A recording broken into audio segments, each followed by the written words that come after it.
नमस्कार मित्रों, आप सभी को पता है कि मैन्युफैक्चरिंग इंडस्ट्री में जो मैन्युफैक्चरर होता है वह अपने माल की कीमत तय करता है।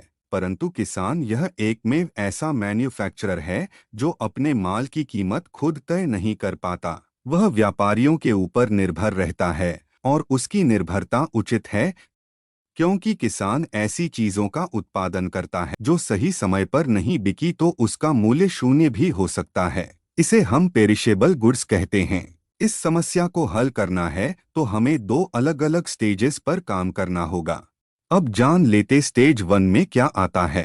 Packaging industry and cold storage. Packaging industry क्यों जरूरी है? क्योंकि इसमें हम फार्मर, डिस्ट्रीब्यूटर, सब distributor, retailer and transporter in सभी का मार्जिन तय कर सकते हैं। फॉर एग्जाम्पल, 1 किलो प्याज, आलू या टमाटर ले लो, उसमें पैकेजिंग एंड स्टोरेज, डिस्ट्रीब्यूटर, सब डिस्ट्रीब्यूटर, रिटेलर, ट्रांसपोर्ट के लिए मार्जिन होता है।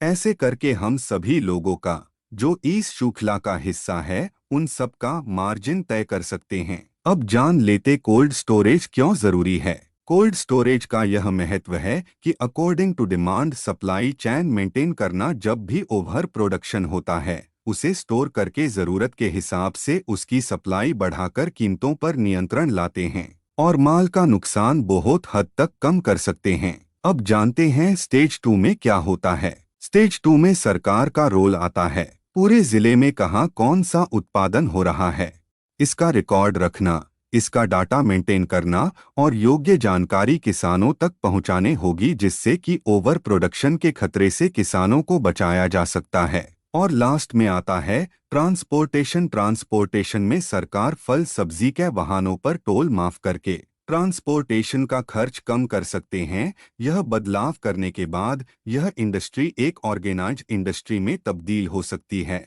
और हमारा लक्ष्य होगा कि किसानों को बैंक से लोन देने के बदले किसानों को इतना मजबूत करो कि वह बैंकों में एफडी करने के काबिल कर दें। यही हमारा उद्देश्य होगा।